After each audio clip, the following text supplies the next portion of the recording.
tous, c'est Sébastien pour le groupe Autodomo, j'espère que vous allez bien. On se retrouve ensemble aujourd'hui pour parler d'un aspirateur connecté. On va parler d'un aspirateur de la marque Secotech. On a déjà parlé sur cette chaîne du 2290 Ultra Home, et aujourd'hui on va parler du 9090 AI. Donc il a, comme on peut dire avec AI, une intelligence artificielle qui va vous permettre de voir sur le chemin de l'appareil s'il y a une chaussure, une chaussette, etc. Il est capable de reconnaître plusieurs choses, et ça c'est super intéressant, puisque forcément des fois il y a un petit jouet d'enfant qui va traîner quelque chose, et lui va être capable de le voir et le contourner. Donc on va voir ça ensemble dans la vidéo. Donc on va faire déjà un petit tour de la boîte, un déballage. On va voir comment l'installer, puisque ça c'est aussi souvent les questions qu'on a sur le groupe, comment installer cet appareil et sur quelle application. Et puis on fera un petit test pour voir sur un sol ce qu'il est capable de faire, que ce soit en nettoyage. On va aussi parler de la partie nettoyage à l'arrière aussi, parce qu'elle est aussi très intéressante. Donc on se retrouve déjà pour un tour de boîte. Donc petit tour de boîte, hein, on va faire vraiment assez succinct. Donc on voit qu'il fait 10 000 PA. Qu'il a une technologie laser. Donc ici c'est la chose intéressante dont je vous parlais tout à l'heure, il a ce qu'on appelle le twerking scrub. Donc en fait le tank à l'arrière il va venir frotter le sol directement, au lieu que certains aspirateurs passent sur le sol, lui il frotte. Donc ça c'est intéressant. On a un pet protect, on verra dans la vidéo après ce que ça donne et à quoi ça sert. Le room assist, ça veut dire qu'on va pouvoir voir les pièces qu'on a, etc. Donc ça c'est assez bien. Et donc ici le Syncer 2.0, donc on en a parlé au départ, hein, c'est ce qu'il est capable de dire s'il y a un câble USB, s'il y a un animal qui a fait quelque chose sur le sol, ou une chaussette par exemple, ou une chaussure qu'on peut voir ici. Donc on voit l'appareil ici. Donc l'intelligence artificielle s'appelle 3Diana, donc 3D Diana. Donc on va télécharger une application qui est sur l'App Store et sur le Google Play Store. L'avantage de cet appareil, c'est qu'il est biband. Vous allez pouvoir utiliser le 5 GHz et le 2,4 GHz, ce qui n'est pas le cas sur tous les appareils, donc ça il faut bien prendre en compte. Et il est compatible avec Alexa. On va voir après pour Google dans la vidéo si c'est compatible ou non, puisque sur la boîte ce n'est pas écrit, mais nous on va faire le test pour vous dire. Alors je vous ai ouvert la boîte, on peut voir déjà qu'ils ont fait un véritable effort à l'intérieur. On a une belle protection, c'est pas un simple carton. Donc on a une boîte avec marqué Konga. Donc celle-ci quand même sert à quelque chose à l'intérieur. On va avoir des accessoires. Hop. Alors je vais peut-être faire un tour de boîte et après je vais peut-être tout vous sortir. Donc là ici on a déjà des accessoires. Ici on a notre appareil. Hein. Ils ont mis une petite publicité dessus pour tout vous expliquer. Donc on va voir après à quoi ressemble. Ici on va voir tout ce qui va nous servir pour les mops, etc. Donc il va y avoir le rouleau, il va y avoir tout ça. Donc un rouleau ici, voilà, hop. On a la prise de charge. Et hop, la télécommande avec les piles. Et on a aussi une mop, donc comme on disait juste au début. Donc on a eu la mop, et ici on a le bac directement. Et juste ici c'est la base de charge. Donc je vais tout vous sortir pour que ce soit beaucoup plus simple et lisible, et je vais tout vous poser sur le bureau. Alors je vous ai tout sorti. Donc ici base de charge, câble de charge. Alors water tank, dedans il y a déjà le twerking tank, je vais vous le montrer après. Ça c'est pour aller sur l'appareil.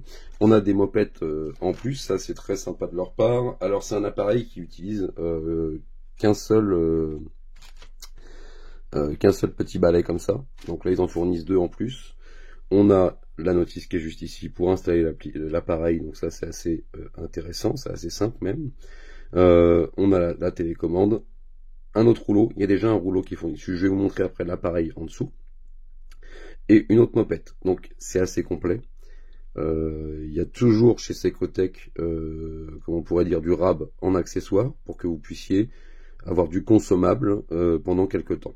Alors là, très bien, on a vu les accessoires, maintenant on va s'occuper de l'appareil.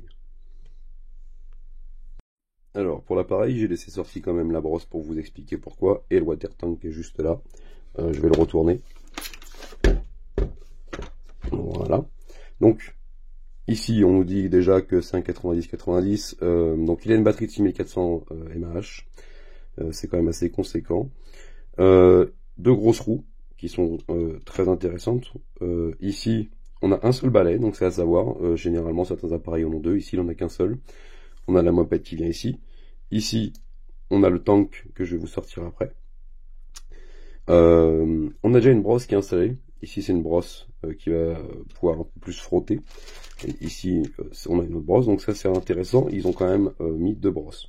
Donc on a vu que ici on est sur le twerking tank. Alors je vous le sors, voilà. On peut voir un peu les deux.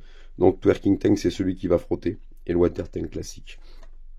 Après ça c'est au choix de chacun. On peut voir, alors je vais remettre le tank dedans. Hop, très simple, vous avez vu l'utilisation. C'est assez joli, ça donne un petit effet en plus à l'appareil. C'est vrai que l'appareil on n'en a pas trop parlé, mais il est assez beau. Il est assez bien fini. C'est par rapport au 2290 Ultra Home que j'ai actuellement. C'est quand même au-dessus au niveau de la finition. Après bien sûr en option aussi, mais au niveau de la finition ça se voit. Alors pour utiliser cet appareil, il faut obligatoirement passer par l'application Konga 9090 que l'on peut retrouver sur le Play Store. Alors petit bémol qu'on a pu parler déjà, dont on a pu parler déjà, certains appareils étaient compatibles TUI Smart Life, celui-ci ne l'est pas. Alors c'est à savoir avant l'achat, vous ne pourrez pas l'utiliser avec TUI Smart Life, donc il faudra obligatoirement passer par cette application. Donc sur cette application, il va falloir créer un compte. Dès qu'on a créé ce compte, l'application dit salut. Alors c'est une application, pour ce côté-là, elle est très bien traduite. Il y aura d'autres défauts, mais celle-ci, sur le côté traduction, je trouve que les éléments de traduction sont bien. Donc là, on nous demande d'avoir notre Konga à côté de nous, notre base de charge, et le réseau Wi-Fi pour installer l'appareil. Alors il est bien sûr compatible, comme on a déjà dit, en 2.4 et en 5 GHz, donc ça c'est un véritable avantage. L'appareil est directement trouvé, alors d'après l'application Bluetooth, donc il est marqué dispositif détecté, donc voilà, il est marqué via le Bluetooth, donc il va se connecter directement. Alors il va d'abord envoyer un message au robot, l'application va envoyer un message au robot, connexion du robot après en cours, et après connexion à l'application. Donc on va pouvoir découvrir ensemble l'application tout de suite après. Donc une fois ces étapes finies, on vous demande de donner un nom à votre appareil, puisque c'est celui-ci qui va être utilisé dans l'application et aussi qui va remonter dans les assistants vocaux. On vous demande maintenant quelle base de charge vous allez utiliser. Alors celle qui est fournie avec pour l'instant dans cet appareil, c'est une base de charge type classique, donc celle que vous avez en haut. Il existe en Espagne, j'ai vu sur le store espagnol en tout cas, la base de vidange automatique avec, elle a un nom, c'est une base de vidange assez spéciale, donc c'est la Home 10000 qui est fournie par Secotech. Au moment de le prendre sur le site, il n'y était pas, donc c'est un petit peu, c'est un truc que j'aurais apprécié puisque sur le 2290 j'utilise une base de vidange et c'est vrai que c'est assez pratique. Alors on arrive maintenant sur l'application, donc on voit qu'en haut à droite le robot est en ligne, en haut à gauche on va avoir l'état de batterie de notre robot, là premier screenshot puisque c'est le début de l'installation, il n'a pas encore fait de cartographie. En bas vous avez plusieurs petits onglets qu'on va définir ensemble et vous avez le bouton allumer et éteindre le robot. Alors ce robot est équipé d'un assistant virtuel, donc on a vu le petit logo IA juste avant en bas, donc quand vous appuyez dessus il est marqué mieux vous connaître, que puis-je faire pour vous, notification, activité, nouvelle IA, donc c'est assez sympa, elle va vous servir tout au long de l'utilisation et l'usage de votre appareil. Des fois si vous êtes sur l'application, vous allez recevoir une petite notification avec l'IA qui vous dit j'ai trouvé telle chose, on va le voir ça ensemble après, mais au moins ça vous permet d'affiner un petit peu l'utilisation de votre robot, et par rapport à ça, elle va vous demander si vous avez des animaux, combien vous en avez, etc. Et ça affine un petit peu le nettoyage. Vous allez aussi pouvoir avoir des détections d'objets, ça c'est à vous de le définir ou non, de base tout est en on, mais vous allez pouvoir faire que l'appareil sur la cartographie, il fasse la détection d'objets, il fasse les protections d'animaux, tapis, qu'il aille dans les pièces en désordre ou non, pièces occupées ou non, qu'il s'occupe des sols, détection de pièces. Donc il y a quand même pas mal de choses à définir, ça après chacun le définit par rapport à son usage, donc voilà, je vous laisse pour ceux qui ont cet appareil choisir l'option que vous voulez. On arrive maintenant à la partie des assistants vocaux, donc pour celui d'Amazon, pas de souci, on a pu le voir au départ, c'est écrit sur la boîte, et là comme on en discutait au début, il y a l'assistant Google. Alors pour revenir dessus, c'est un peu le bémol de l'appareil. Alors c'est pas écrit qu'il est compatible Google quand on l'achète, ça c'est certes c'est écrit, certes c'est pas mis en avant. mais à savoir qu'il est compatible avec Google. Alors je dis bien entre guillemets, puisqu'en fait il va falloir faire parler avec, et c'est pas un service que vous allez ajouter. Donc parler avec votre robot, ajoute du compte, et voilà, c'est des phrases. Il va toujours falloir passer par parler avec Robot Conga, etc. C'est un peu moins pratique à l'usage qu'un service comme on a sur le Conga 2290 Ultra Home, où directement lui il est reconnu par l'assistant Google. Et ça, c'est vrai que ça pourrait être ajouté, surtout sur un appareil de ce type, à ce type de prix. Ce côté-là pourrait vraiment être intéressant. Parce que maintenant les assistants vocaux font partie de notre vie. Alors c'est sûr qu'on peut tout faire avec l'application, on peut programmer tout avec l'application, mais des fois on peut demander à nos assistants de dire d'aller à un point A à un point B, d'aller dans telle pièce, etc. Là avec l'assistant Google vous pourrez pas. Voilà. Enfin, vous pourrez pas. Il faudra faire parler avec, ce sera beaucoup plus contraignant, donc tout est bien écrit dedans, c'est bien marqué quand on appuie dessus qu'il faut passer par là, on vous donne des phrases types, mais en tout cas vous ne pourrez pas rentrer votre compte directement dans Google.